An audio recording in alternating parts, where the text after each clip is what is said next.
It was Christmas Eve in 1818 in the town of Obendorf, Austria, and the young parish priest had a problem. Hi, this is Fred VK with the Blue Ridge Bible Talks. Welcome to my living room.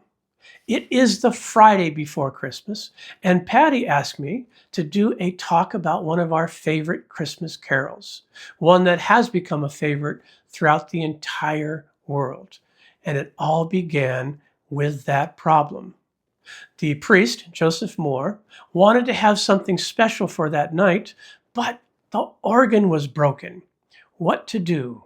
Oh, then he remembers he had written a poem 2 years prior to that, and he took the words of that poem over to the organist's house, one Franz Gruber, and said, "Can you put this to music?" Which he did, and they did play it that night.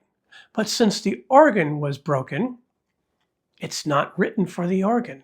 It was written for and first performed on the guitar. I find that a little bit interesting. Anyway, their famous little carol was known as Stille Nacht. And by, the organ repairman heard them playing it one day, a couple weeks later, and he passed that along to the Strasser family, who were famous for making gloves, and they would sell them in fairs and marketplaces. And the four little girls would stand out in front of the booth, and they would sing various songs, one of which was Stille Nacht. And it became so famous, it actually came to the ears of the king and the queen, and these children played that song before them. It wasn't until 1838 that it made its way into a German hymn book, and not until 1863 that it made its way into an English hymn book, and it had its new name, the name by which we know it.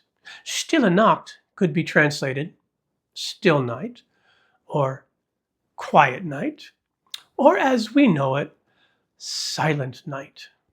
Now, it began with a problem, and because of the circumstances of people pitching in a little bit here, a little bit there, it turned into a worldwide blessing. This, too, you see, is the Christmas story. Things begin small, and they blossom, and they go worldwide, and it is beautiful. So just think of the trials in your life, the trials in other people's lives, in what little thing you can do, a word, a gesture, maybe handing off an envelope with some green in it, whatever. And things can, and often do, escalate. And this silent night, this holy night, reverberates throughout the centuries with a beautiful message of the love of God through the birth of his Son, Jesus Christ. This is Christmas, and I hope you have a happy and merry one.